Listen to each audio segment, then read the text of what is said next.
Okay, so this game is dying yet again. Now, let's talk about it. So a fair while ago, I made a video talking about how Genshin is dying, losing players, and the reasons that came along with it. And the general premise of the video at that time was the game just didn't have any endgame content to kind of entertain the long-term player who's been playing since day one, because at this point, if you're above adventure rank 55, you're not struggling in the game in any way, shape, or form. You're going through the content pretty easily, about 15 minutes to do your daily commission, spend all your resin, and you're probably out of the game. Unless you got Spiral Abyss, and then that's an extra 30 minutes. So you're playing the game on average daily about 15, and then every 2 weeks you get an extra 30 minutes of gameplay, which is, well, that doesn't sound that great, does it? But now I think there's a bigger problem at hand.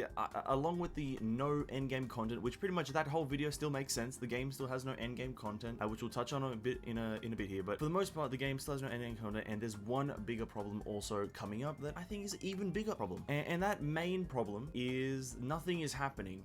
The game isn't evolving, the game isn't changing, the game isn't getting updated, the game's not getting patched, the game is not receiving any kind of a change fundamentally to its core style, it's not expanding. It's essentially, it's like having a Pikachu and never evolving it to a Raichu, you know what I mean? Like, Raichu is fundamentally better, but we're just choosing to stay as Pikachu. We're like Ash Ketchum, and you know, that can work for some things, but you know, Ash Ketchum, he doesn't evolve Pikachu, but guess what he does do? He gets many other Pokemon. Genshin's not doing that. Genshin's just staying the same game, never evolving and never adding new things. And that's a problem. That's a problem. So essentially, it has no end game. So obviously that's key one, that Spiral Abyss is the only end game in the whole game, and that in itself is not an end game because it's about a 30-minute grind every 2 weeks for very minimal rewards, and per patch, you only get a reset of enemies. There's no reset of enemies or change of enemies per reset of Spiral Abyss. So essentially, you're doing the same Spiral Abyss 3 times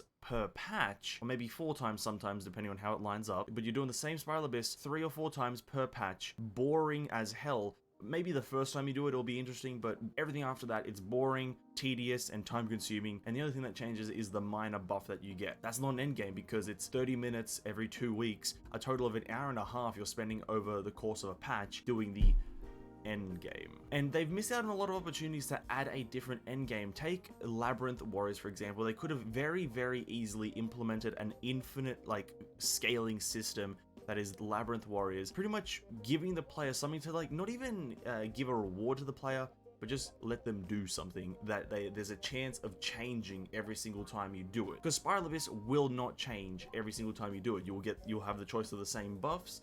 I think that changes a few days or maybe once a week or whatever, but you have the choice of the same buffs. You probably won't change characters because there's not that many characters that are ultimately viable as main DPS. And I'm sure if you're a free-to-play player like most players, is that you don't have the amount of main DPS that you need to require to do all the things, but that's a different point. And so Spiral Abyss just isn't enough to satisfy everyone 1 year after the game's release. I feel like by this point we should have had a lot more. And now you may be wondering, well, the game doesn't need an end game, it's a narrative game, it's a story-driven whatever, yada yada. Even there, not really. It could be just my opinion at this point, but the stories ever since the release of Inazuma have been lackluster. And take, for example, just the first 4 to 5 characters. Arataki's Ito quest I haven't done yet, so I can't really comment on him, but if you take the first 4 to 5 characters, Ayaka, Yoimiya, Raiden Shogun, and Kokomi Sangonomiya, if you take their quests into consideration, they were all very lackluster. You're just following them around as they struggle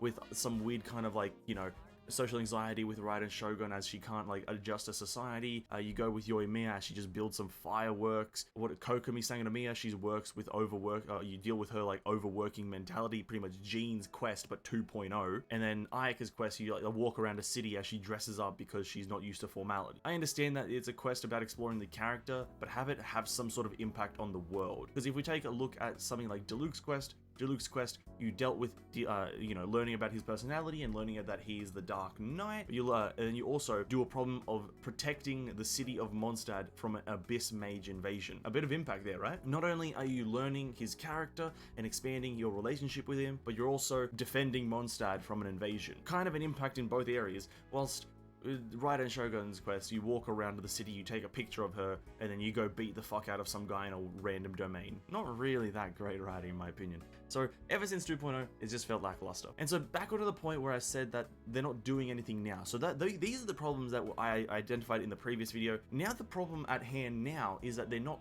doing anything, period.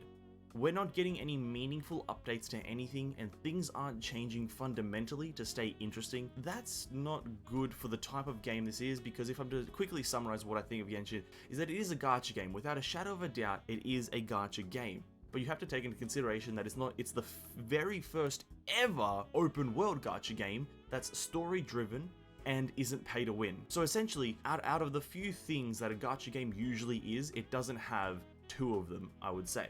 Rather, most gacha games don't have a story, let's be real. And then secondly, the game isn't pay to win. You can just play with base game characters. There's no competitive leaderboard. There's no competitiveness ever anywhere. So the game is technically not pay to win.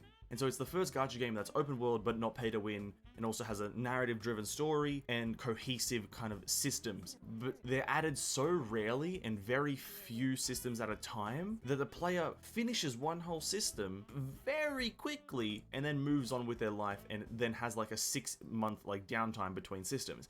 Because essentially take into considers Dragonspine with the whole tree system there. Well, that tree system was doable very, very quickly. You just find all the red crystals, you hand the red crystals in, and you get rewards. And then about 4 or 5 months later, we got a different system, which was the Grand Narukami Shrine tree. Well, now the Grand Narukami Shrine has been maxed out since day one, and they're not really, I feel like they've forgotten about it at this point. Like, they're not releasing them, they're not finishing it off. I don't know how they're releasing Inazuma, then when's the new zone coming, all this different stuff. It's very, very weird and just not good, because you need to consistently be adding content if there is no end game specifically. When you have no end game and you're trying to have a narrative driven story with some sort of interactive systems in between, you need to have constantly adding systems. And that's why the biggest suggestion I've always fought for this game is the addition of some sort of endgame. Just put Labyrinth Warriors into the game and make it have an infinite mode, and boom, people will be playing your game. Have some minor rewards in there, boom, people will play your game.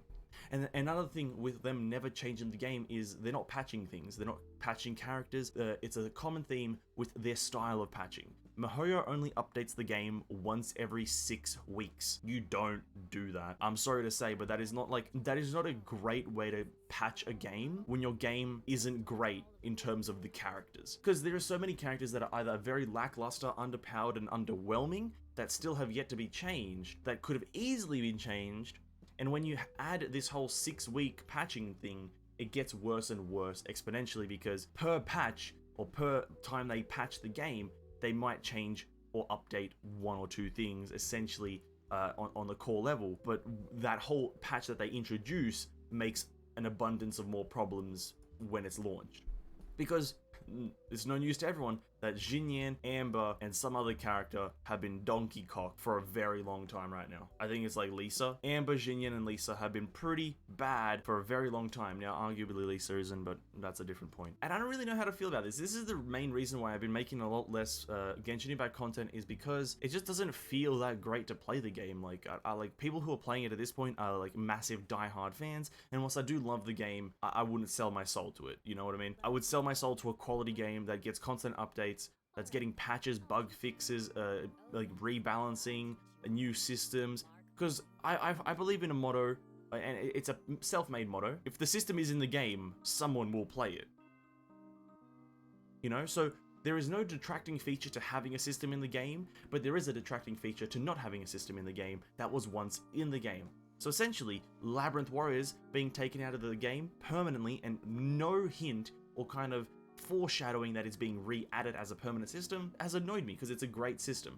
One of the best events that I've ever played, one of the better scaling events that I've ever played, and it's difficult at the same time. So them not having a hint of re-adding it has annoyed me, and it's kind of disappointing. And that's the general premise of this video, is just trying to point out the fact that they don't update the game. They're not trying to put any effort into making the game better, at least in my honest opinion. And there's also this whole lack of patching the game frequently, changing characters, and refixing the game, adding new systems, and it's just not how you do a game. I'm sorry. It's not how you try to do a continuous game. If this was a single player game, one-time purchase, or a single player free-to-play game that you buy once or play once and then you finish it, sure, why not? You know, you don't have to add systems.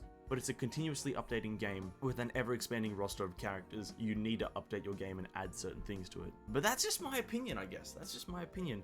I thought I would make this video because this is the reason why I'm making less and less Genshin Impact content. I'm playing different games, Final Fantasy, and it's because MiHoYo's not really updating their game, and that's really disappointing because it's a great game. Fundamentally, it's a great game, but in terms of everything that's been added and everything that needs to be added, it's not. But that's just my opinion. Comment down below if you have a different one or if you agree with me. Well, let's see what happens, right? But for now, thanks for watching. Like the video if you enjoyed it or whatever. Subscribe. That would be pretty helpful. And ring the bell to stay notified. Till next time, I'll see you in the next video. Peace out, stay safe, drink some water, and have a good one.